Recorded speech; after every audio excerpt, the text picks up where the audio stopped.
اس کے ہاتھوں کو دیوار کے ساتھ لگا کر وہ پل بھر میں اس کے نم آنکھوں میں دیکھتا، اس کے لبوں پر جھکا تھا پوری شدت سے، اور وہ اس اچانک افطار پر بری طرح کانپی تھی، بے حال ہوئی تھی، اور اس کی شدتیں اس کے لبوں پر بڑھتی جا رہی تھی۔ اس نے اس پر مزاحمت نہیں کی مگر وہ بے حال ہو رہی تھی، اپنی فراق کے دامن کو مٹھی میں جگہ ہلکان ہو رہی تھی، اس کے وجود اور اس کی سانسوں کو بے جان ہوتا دیکھتے وہ بڑی نرمی سے اسے پیچھے ہوا تھا، اور وہ دیوار کے ساتھ لگے اپنے فراق کو ہی اپنی مٹھی میں جگڑے پل کے نیچے کیے لمبے لمبے سانس لے رہی تھی۔ میری طرف دیکھو، وہ دونوں ہاتھ اس کے دائیں بائیں سائڈ دیوار پر رکھ کے اس کی جھکی پلکوں پر باری باری لب رکھتے کہہ رہا تھا۔ نہیں، اس نے اپنی پلکیں جھکائی، شرم سے لال ہوتے چہرے کو نفی میں ہلایا تھا۔ ہاں ہاں ہاں، ابھی کوئی مجھ سے کہہ رہا تھا کہ اس کی جان لے لی جائے، اسے تڑپایا جائے، اور بس اتنی سی تڑپ سے ہوا نکل گئی میرے پٹاہے کی۔ انہیں فلک شگاف کہکا لگاتے ہوئے اس کے چہرے کو تھوڑی سے اوپر کر اس کی تھوڑی پر لب رکھتے کہا۔ اس نے پلکیں ابھی بھی نہیں اٹھائی تھی، ہاں اس کے لمس پر آنکھیں باندھ کے تھے۔ ایسے مت کرو جان، ایسی حرکتیں کرو گے تو آئی سویر سانس لینے کے لیے بھی خود سے جدا نہیں کروں گا، اس نے اس کے سینے میں بینتے ہوئے کہا تھا۔ شرٹ پہنی آپ، مصنوعی غصے سے اس کے ننگے سینے کے ساتھ لگی حیا سے سرخ ہوتے اس نے الگ ہی فرمائش کی تھی۔ نہیں پہنا؟ کیوں پہنوں شرٹ بھائی، اس نے اس کی کمر سہلاتے ہوئے کہا تھا۔ ٹھنڈ لگ جائے گی، آلریڈی چوٹ لگی ہوئی ہے، اس نے اس کے سینے پر انگلی چلا اس کے باہوں میں پرسکون ہوتے کہا تھا۔ نہیں لگے گی، اتنی ہاٹ بی بی پاس ہے تو ٹھنڈ کس بات کی، بلکہ مجھے تو اب گرمی لگ رہی۔ سبحان نے اسے تنگ کرتے ہوئے زبانی انداز میں کہا تھا، اور پھر اس کو باہوں میں اٹھاتا بڑھتا کلایا اسے نرمی سے بڑھ پر لٹایا تھا۔ سبحان، چوٹ لگی آپ کو، اتاریے، مجھے پین ہوگا آپ کو، اس کو منع ہی کرتی رہ گئی تھی۔ کچھ نہیں ہوگا، جتنا پین ہونا تھا ہو گیا، اب بس سکون ہوگا، آرام اور خوشیاں، اس نے کمرے کی لائٹ آف کر کے کہا تھا، اور مدم روشنی کے لیے سائڈ لیمپ آن کیا تھا۔ سبحان جس نے اٹیک کیا تھا اس کا کچھ پتہ لگا؟ کون تھا وہ؟ نشاد نے پریشان ہوتے ہوئے پوچھا۔ نہیں مگر جلدی پتہ چلے گا۔ انہوں نے اس کے ہاتھوں کی انگلی میں انگلیاں پھنسا اس کے کان کے پیچھے بال کرتے اپنی ناک رگڑتے ہوئے کہا تھا۔ ایک پرامس کریں کہ وہ کان میں ہوتی، اس کی سانسوں سنسناہٹ سے تڑپتی بولی تھی۔ آپ جرنلزم چھوڑ دیں پلیز، مجھے بہت ڈر لگ رہا ہے۔ I don't want to lose you in any cost, اس نے اس کے ناک کے ساتھ ناک جوڑتے پریشان لہجے میں کہا تھا۔ پٹاہا بی بریو، سچ کے خلاف ہم آواز نہیں اٹھائیں گے تو مظلوم کی پکار کون سنے گا؟ اس دنیا کے لوگوں میں کسی کو تو پہل کرنی ہے، اچھے کاموں کا نتیجہ کوئی پورا نہیں ہوتا۔ ڈر مت، اللہ ہے نا ساتھ ہمارے، اس نے اس کے چہرے کو ہاتھوں کے پیال میں لیتے ہوئے کہا تھا۔ ویسے ہی غلط ہے، خود جرنلزم جوائن کر کے مجھے پیچھے ہٹنے کا کہہ رہی ہو، اس نے اس کی ناک پر لب رکھتے ہوئے کہا تھا۔ میں نہیں جوائن کر رہی، بس اب کچھ نہیں کرنا مجھے، بس اپنا گھر سنبھالنا ہے کیونکہ میرا شوہر بہت بگڑا ہوا ہے، اس نے اس کی گردن میں منہ چھپاتے ہوئے کہا تھا۔ ہاں، شوہر کو سدھارنے کے ساتھ ساتھ جرنلزم بھی کرو گی، اینڈ اٹس مائی وش کہ تم بہت بڑی جرنلسٹ بنو، اور جانا ڈرنے کی ضرورت نہیں، کچھ نہیں ہوگا مجھے جب تک ڈھیر سارے بچے نہیں آ جاتے ہمارے۔ اس نے اس کے فراق کو کندھے سے کھسکاتے ہوئے کہا تھا، اور پھر اس کو لٹا کر اس کے اوپر جھکا تھا۔ کہاں سے آئیں گے بچے، اس نے ناسمجھی سے پوچھا تھا۔ تم دو گی میرا، تمہیں اتنا زیادہ پیار کرنے کے بعد میرا ریٹرن گفٹ، آنکھ ونگ کرتے کہتے وہ اسے کانوں تک کر گیا تھا۔ نہیں دوں گی، خوش فہمیاں مت پالے، اس نے اسے خود سے پیچھے کرنے کی کوشش کرتے ہوئے کہا تھا۔ ریلی، سبحان نے اس کو چیلنجنگ انداز میں دیکھتے ہوئے کہا تھا۔ ریلی منائے ہے تو اس کا مطلب یہ نہیں ہے کہ آپ اپنی مرضیاں کریں گے، اس نے اس کے سینے پر ہاتھ رکھتے شرماتی مسکراہٹ ہونٹوں پر سجائے کہا تھا۔ اوہ، پھر تو مجھے پیچھے ہو جانا چاہیے، لبوں کو سکڑتے کہتے وہ اس کی گردن پر پوری شدت سے جھکا تھا۔ سبحان، وہ اس کے اس قدر جنونی انداز پر ڈری تھی۔ نو پٹاہا، آج نہیں، اب بنایا ہے تو۔ بھگتوں مدم روشنی میں چمکتے اس کے چہرے کے سب نقوش پر باری باری جھکتے وہ اس پر اپنے شدتیں برسا رہا تھا۔ آئی لو یو مسٹر سبحان جعفر، مدہوشی میں ڈوبی آواز میں اس نے سبحان کے کان میں سرگوشی کرتے کہا تھا، اور وہ اسے سرگوشی میں مدہوش ہوتا اپنے شدتوں میں گستاخیوں میں مزید اضافہ کرنے لگا تھا، اور وہ اس کی شدتوں میں بھیگ رہی تھی۔ دونوں کی زندگیوں میں بہت کچھ برا ہونے سے بچ گیا تھا، دونوں نے ایک دوسرے کو منا لیا تھا، سب سے بڑھ کر نشانی خوشیوں سے محروم، تنہائیوں سے، اور اندر سے اکیلے انسان کو خود میں گم کا لیا تھا۔ کدھر زارا کو لیٹتا دیکھ اس نے اسے بازو سے پکڑ کر اٹھایا تھا۔ سونے لگی ہوں، نیند آ رہی ہے، اس نے بازو چھڑواتے غصے سے اسے گھورتے ہوئے کہا تھا۔ بالکل نہیں، سونا، اٹھو اور یہ پہن کر آؤ۔ اذہان نے اس کی طرف ایک شاپنگ بیگ بڑھاتے ہوئے کہا تھا۔ یہ کب لیا آپ نے؟ کیا ہے اس میں؟ زارا نے شاپنگ بیگ کی طرف دیکھتے ہوئے اٹھتے ہوئے کہا تھا۔ تب جب تم لوگ اپنی شاپنگ میں بزی تھے، اب جاؤ یار، پہن کر آؤ۔ اس نے بیگ اسے تھماتے ہوئے ڈریسنگ روم کی طرف اسے دھکیلا تھا۔ زارا نے اندر جا کر شاپنگ بیگ کھولا تو اس میں سفید کلر کی خوبصورت لانگ نائٹی تھی۔ اذہان، میں یہ نہیں پہنوں گی، اس نے اندر سے ہی آواز لگائی تھی۔ 2 سیکنڈ میں پہن کر باہر آؤ شیرنی، نہیں تو میں خود پہنانے آ جاؤں گا، اس نے باقاعدہ دھمکی دی تھی۔ زارا چاہتی تھی کہ اس سے دھمکی نہیں، انہیں چاربندہ چارپ سے پہنا تھا، بازو تو تھے ہی نہیں، نائٹی کے بس کندھوں پر ڈوریاں لگی ہوتی جنہیں انہیں کامتے ہاتھوں سے باندھا تھا، گلا کافی گہرا تھا تو اس نے بال کھول کر آگے کا لیے تھے۔ نرمل سی وہ ڈریسنگ مرر کے سامنے کھڑی تھی۔ زارا آ بھی جاؤ یار، کیا میں خود آؤں؟ اس نے پوچھا تھا۔ آ رہی ہوں، ہکلاتے ہوئے کہتے وہ پلکیں جھکائے، سردی سے ٹھنڈی ہوتی بازو کو میرے سینے میں لپیٹے منہ جھکائے باہر آئی تھی، اور ذہان نے اس کو سر سے لے کر پاؤں تک جی بھر کر دیکھا تھا۔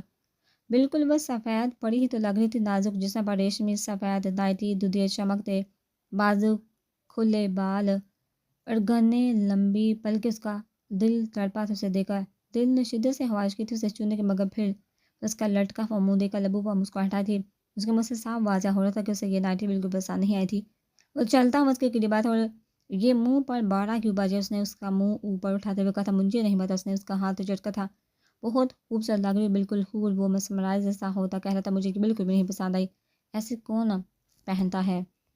اتنی چیپ ڈریس؟ اس نے پل بھر میں نظریں اٹھا کر دیکھا تھا، گزرے سبحان کی طرف، پھر نظریں جھکا لی تھی اس کی آنکھوں میں جذبوں کا طوفان دے کر۔ بیوی پہنتی اپنے شوہر کے، اس کے سامنے اس کے پیار کو سمیٹنے کے لیے اس نے گمبھیر لہجے میں کہا، اس کے کندھے پر بندھی ڈوریوں پر لب رکھے تھے، اور وہ سانس روک گئے تھے۔ اپنا ذہن مدم مسکراہٹ سے اس کی بند آنکھوں کی طرف دیکھا تھا، پھر نفی میں سہلاتے اسے اپنی باہوں میں اٹھاتے بڑھ پا لایا تھا۔ زارا اس نے گمبھیر لہجے میں سرگوشی کی تھی، اس کے کان میں جی اس کے سانسوں کو محسوس کرتے کہا تھا، کس میں کہتے؟ اس نے جھٹکے سے اس کی کمر میں ہاتھ ڈال کر اسے خود کے اوپر گرا تھا اور اپنا چہرہ جھکایا تھا۔ ذہان، مجھے اپنا نام نہیں سننا، جو کہا وہ کرو۔ اس کے ہاتھ میں اپنا ہاتھ الجھاتے اس نے اس کی بات کاٹی تھی، زارا کے لیے یہ سب بہت مشکل کام تھا۔ میری جان، آئی ایم ویٹنگ، اس نے گمبھیر لہجے میں کہتے، اس کے کندھے پر بندھی ڈوریوں کا کھینچا تھا اور وہ کھل گئی تھی۔ ڈوریوں کے کھلنے پر ہی زارا نے گھورا تھا ذہان کو، جس پر اس نے چیلنجنگ انداز میں اس کے دوسرے کندھے کی ڈوری کو پکڑا تھا۔ زارا جانتی تھی اب اگر وہ نہیں کرے گی جو اس نے کہا ہے تو اس کی غصائیاں بڑھتی جائیں گی۔ اس نے اپنا کانپتا ہوا ہاتھ اس کی آنکھوں پر رکھا تھا، اذہان نے اس کے لمس کو آنکھوں پر محسوس کر کے آنکھیں باندھ کی تھی۔ وہ لرزتے لبوں سے اس کے لبوں پر جھکے تھی، اذہان اس کے بالوں میں انگلیاں پھنسائی تھی، کمر پر ہاتھ ڈالے اس نے اسے خود کے مزید قریب کیا تھا، اس کے لبوں پر جھکی تھی اور وہ اس کا ساتھ دینے لگا تھا۔ دونوں ایک دوسرے میں گم ہوئے تھے، ایک اور حسین راز ان کی محبتوں کی گواہ بننے جا رہی تھی۔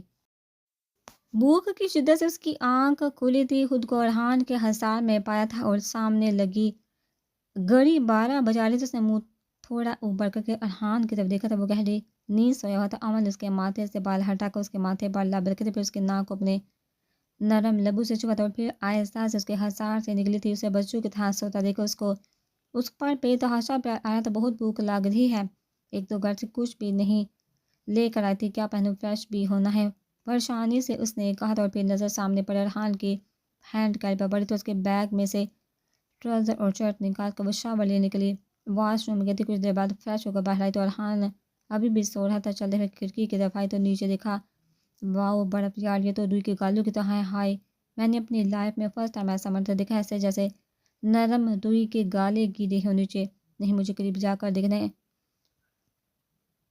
انہیں محسوس کرنا کتنا خوبصورت منظر ہے یار یہ، اس نے ہنسے ہوئے کہا تو وہ کچھ زیادہ ایکسائٹڈ ہو گئی تھی، اور اسی ایکسائٹمنٹ میں وہ اپنی بھوک بھی بھول گئی تھی۔ کیا کرو ارحان کو کیسے اٹھاؤں اب؟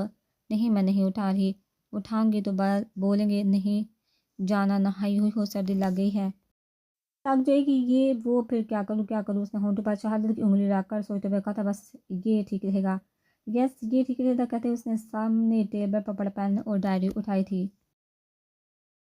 میں نیچے ہوں، ہوٹل کے لابی میں برف دیکھنے جا رہی ہوں، خبردار مجھے ڈانٹا تو بس 5 منٹ میں آ رہی ہوں، اگر اٹھ جائے تو پریشان نہ ہونا مائی ڈریگن، ہنستے ہوئے کہتے اس نے اس کے موبائل کے نیچے وہ پیپر رکھا تھا اور اپنا رات والا دوپٹہ اپنے ارد گرد لپیٹے وہ روم سے باہر آئی تھی۔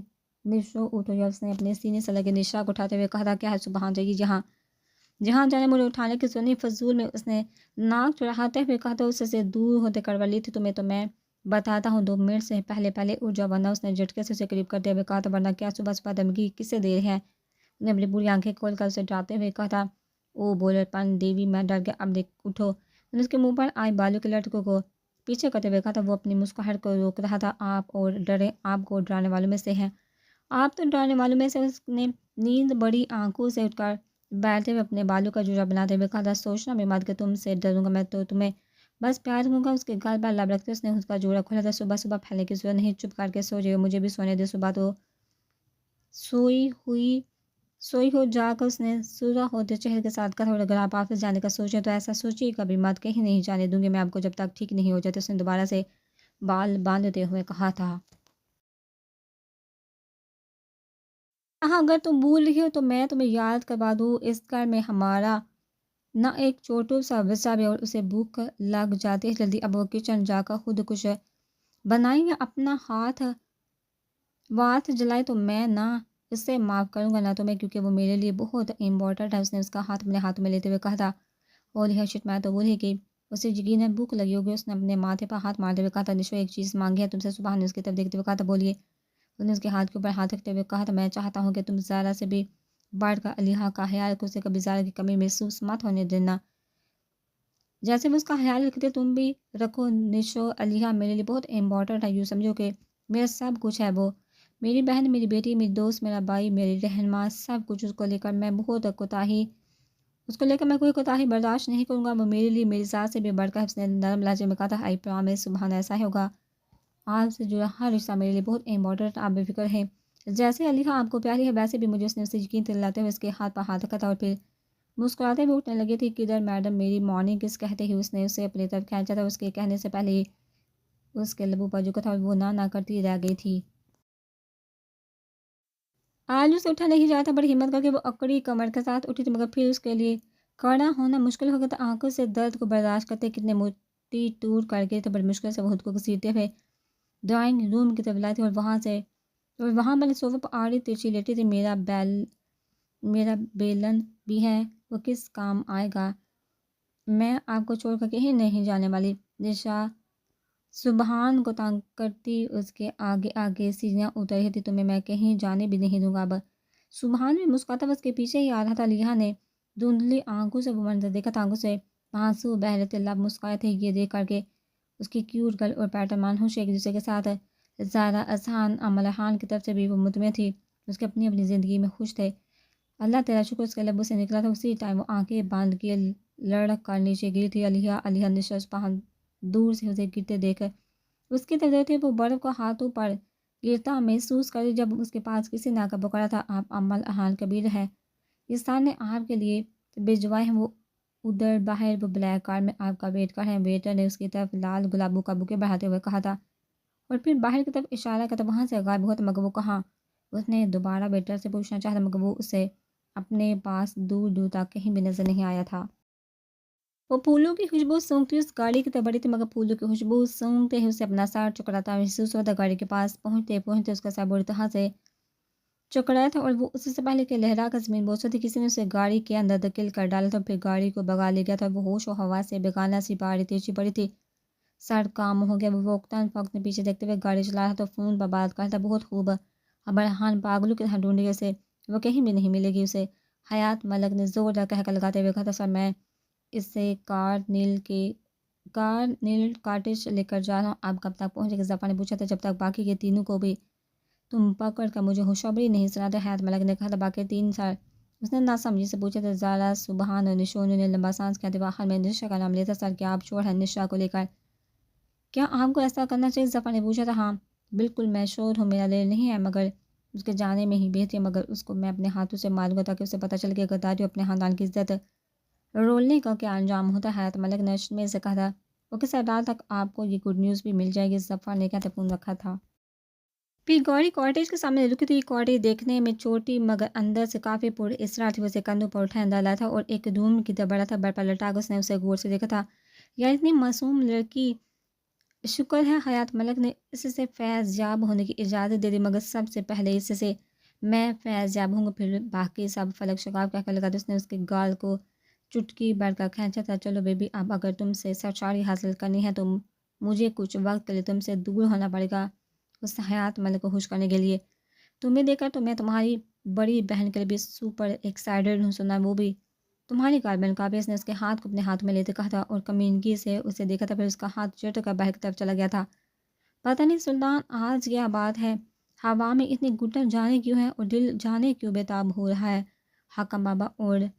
حاکم بابا درگاہ میں پیپل کے درخت کے نیچے بیٹھے تھے، سلطان بابا ان کے سامنے بیٹھے نیلے افق پر چمکتے سورج کو دیکھے تھے۔ پھر تو خوش ہونا چاہیے آپ کو کہ گٹن تو اس دنیا سے دل اچاٹ کرنے کا ذہن سلطان بابا نے چہرے پر کوئی بھی تاثر لائے بغیر کہا تھا، جانتا سلطان یہ بات مجھ سے بہتر کون جان سکتا ہے کہ جس دنیا فانی کے پیچھے ہم بھاگ رہے ہیں وہ دنیا زیادہ انسان کے سوا کچھ نہیں ہے، دل کی آسودگی کو بننے گٹنے کا نام ہے۔ انہوں نے دھیمی مسکراہٹ چہرے پر سجاتے ہوئے کہا تھا، میں آج تک یہ ہی نہیں سمجھ پایا کہ اصل میں اس نیلے افق کے پار کیا ہے۔ ہمارے جسم میں موجود ہمارا دل ہے، ہمارا رہبر و رہنما کیوں ہے؟ ہمارے جسم میں موجود ہمارا دل ہے ہمارے لیے برا اور بھلا کیوں ہے؟ پھر پتہ ہے مجھے میرے دل سے ہی جواب میں ملتا ہے کہ نیلے افق کے پار جو رب کائنات ہے اس کے نور کی مہر لگی ہوتی ہے۔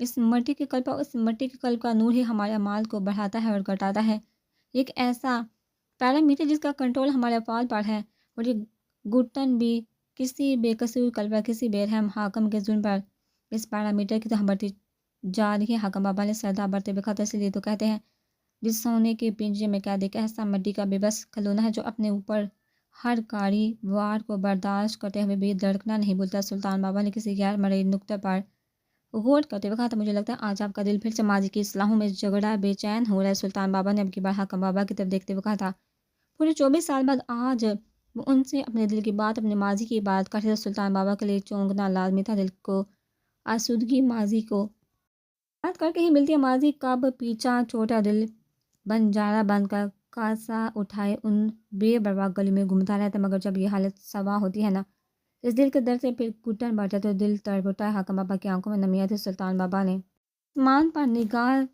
جمائے کہا تھا، سلطان عذاب نہیں، کچھ ماضی بڑے تابناک ہوتے ہیں، مگر مجھے امید ہے جو درد پچھلے 25 سال سے لے کر گھوم رہا ہوں، اس درد کو مرہم میں نے خود ہی نہیں بنایا۔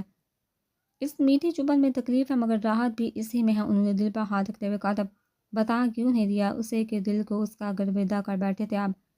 سلطان بابا نے کہا تھا، ہاں ہم عشق حقیقی کے قائل ہیں، عشق مجازی تو کب کا انگلی چھڑوا کر کہیں بہت پیچھے رہ گیا، اس کا احترام مجھ پر لازمی۔ ہاں وہ دل کے کسی نچلے کونے میں دبی چنگاری کبھی کبھی آتش فشاں لاوا بن کر گھٹن بھر دیتی ہے آس پاس، مگر سراب کی حاکمیت کے آگے سراب کی گئی عنایتوں کے آگے یہ تو کچھ بھی نہیں۔